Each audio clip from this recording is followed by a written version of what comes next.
La volta al món a peu, dia 8. Avui faig una setmana de ruta i nit molt freda, no tant pel fred, que crec que la mínima ha sigut de 3 així a l'estació del metro que més propera, però molt humida, no, Lau?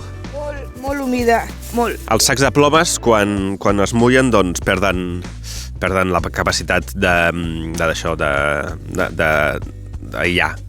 I jo a les 4 m'he despertat perquè tenia una mica de fred. Tampoc res dramàtic, però sí que m'ha costat dormir a partir de llavors. Bueno, hem esmorzat ja. Bueno. Jo he esmorzat. I ara començaré a recollir la tenda, que estarà humida i l'hauré de guardar a fora de la motxilla. I anem tirant cap a Sant Pere Pescador. Bé, aquí tenim la tenda. I aquí tenim la Lau, que avui ha fet una innovació, s'ha portat una tenda tub ultra lleugera, que pesa uns 600 grams, la meva pesa 1 quilo en comparació. Què, no t'ha acabat de triomfar, no? Aquesta va ser la meva primera tenda. I no arriba a 600, són 400 i pico. 400 i pico? Ostres, tu. I com feia anys que no la treia fora, dic, vaig a veure què tal. L'última va ser a la Pica d'Estats, que no la vaig obrir, menys mal. Jo preferiria un tard, però, bueno, clar, això és més resistent al vent. La Laura és perruquera, a veure si em pots plantejar una mica. Estilista de perruqueria. Està difícil, Està una cosa una mica... Ostres, quin bon cabell que tens. Bueno, ara el tinc una mica greixós. No, però el tens... Bueno, millor. Millor que el tinguis una miqueta greixós. Ostres, no tinc tisores. Tens tisores? No, ara no comencem. Home, et puc... Home, No. t'ho puc arreglar així una miqueta per sobre, Fins després. Fins ara. Adéu. Doncs ja he sortit de Sant Pere Pescador. Aquí algú fent parapent.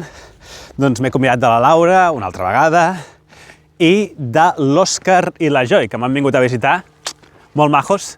L'Òscar havia sigut mariner i m'ha donat això, que és com el cabo principal amb el qual els vaixells s'ancoren a port. I és, bueno, un rotllo metafòric, simbòlic, de que torni sa i estar-li de casa.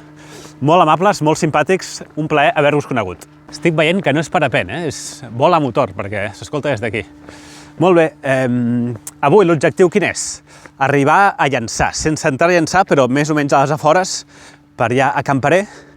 Llavors, clar, vaig directe, és a dir, no em desviaré cap a Roses, tot el Cap de Creus, no. Vaig directe. També us diré una cosa, que és que al Cap de Creus, com és espai natural, no es pot acampar, està molt prohibit. Jo vull ser un bon exemple i no acamparé a les afores del parc natural. Resum, són 11:15 i queden uns 17 quilòmetres fins a Vilajuïga, on en trobaré uns altres seguidors. Let's go!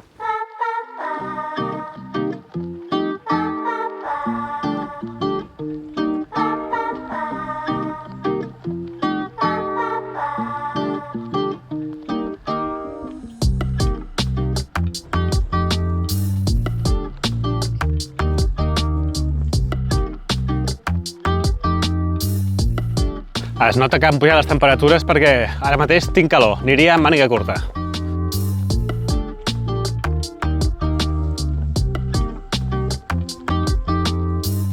Tram monòton d'aquesta carretera que gairebé no passen cotxes. I aprofito per explicar-vos una cosa, que és que us vaig dir que potser em canviava la motxilla, no? Per un seguidor de Transpirinenca que tenia la mateixa que jo, però en color gris i més gran, de 48, la meva és de 38. Doncs bé, al final he descartat la idea. Per què? Perquè, en primer lloc, he après a empaquetar-la una mica millor i ara ja optimitzo més l'espai. I en segon lloc, veieu alguna diferència? Abans portava una senyera a sobre, ara ja no. Què he fet?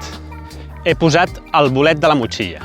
El bolet o servei, com li vulgueu dir, és la part aquesta de dalt que tapa la motxilla i té com una butxaca, no?, a sobre, interior. Bé, jo l'havia tret perquè pensava que amb 38 litres em sobrava i per estalviar una mica de pes, doncs l'havia tret, no? Llavors l'havia deixat a casa, però clar, com anava una mica just, ahir que van venir els meus pares els hi vaig dir porteu-m'ho perquè doncs, ens servirà com a mínim per l'hivern, per guardar més coses i tal, i doncs res. No feu la senyera, és una llàstima, però ara tinc més espai. I es nota bastant,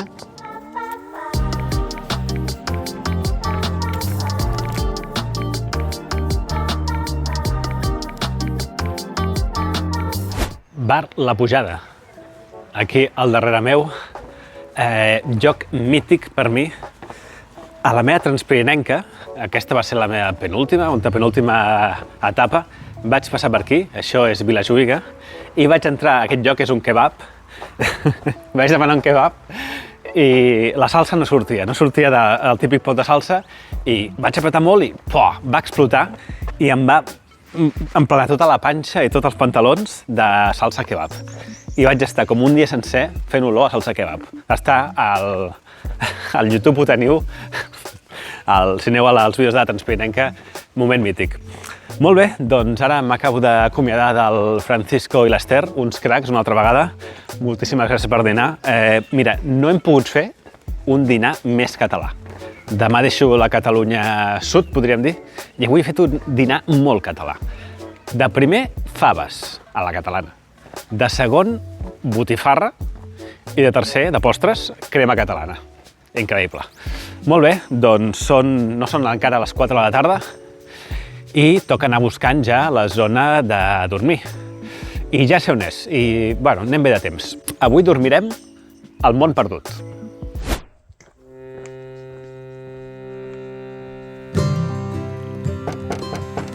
Prohibit acampar al Parc Natural del Cap de Creus.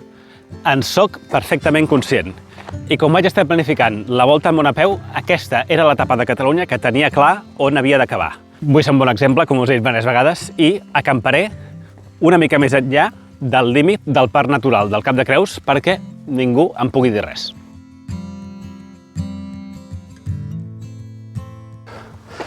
Última pujada del dia i primera, de fet.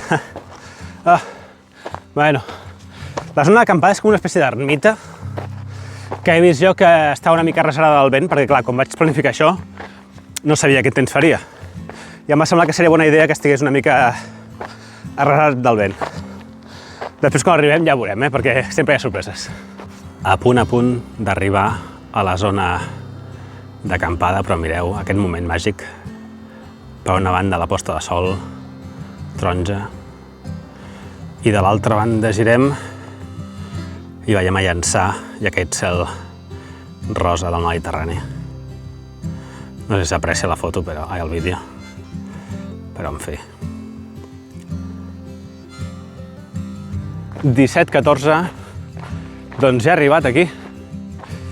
A veure, és aquella ermita d'allà, no sé si es veu. Aquí baix. Anem ara apropant-nos-hi a veure. Obrim la porta, mira. Obrim i tanquem sempre. I opala. Bueno, ermita. No sé com anomenar aquesta espècie de construcció. Església. Fica allà, hi ha un cartell que fica església. Església de Sant Genís de Terrer. Molt bé. Bueno. Home, reserada del segle X, Ostres, això és molt antic. Molt bé. Home, reserada... Ostres, mira. Potser fins i tot podem clavar piquetes. No ho crec, Però allà dintre cau un bivac, és que segur, Molt bé. Normalment primer edito i després faig el resum, però crec que val la pena aprofitar aquests colors que tenim ara per fer el resum final. Quasi 28 quilòmetres i uns 300 metres de desnivell positiu. Molt bon dia, amb sol, sense vent, molt plàcid, m'he trobat a gent molt maca, que m'ha donat tota la seva amabilitat i el seu temps, impressionant, moltes gràcies. Tot el bo s'acaba, demà creuo la frontera, fronteres invisibles, creuo a la Catalunya Nord, on dubto que em reconeguin tant. Hi ha una persona que em vol venir a veure, però ve de la Catalunya Sud, no viu allà. Cafès 2, una tenda i un al bar. Persones amb les que he parlat, la Laura i el seu amic, el Toni,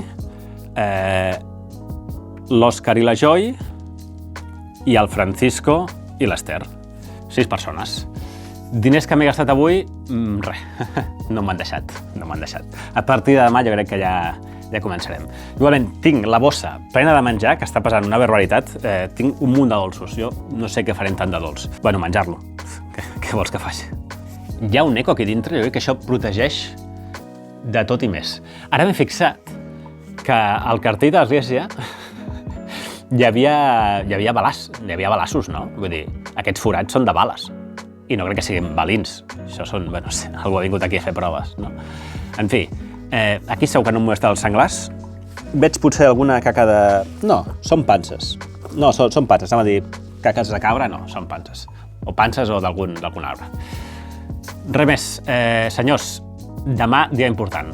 Fronteres invisibles. Fins demà.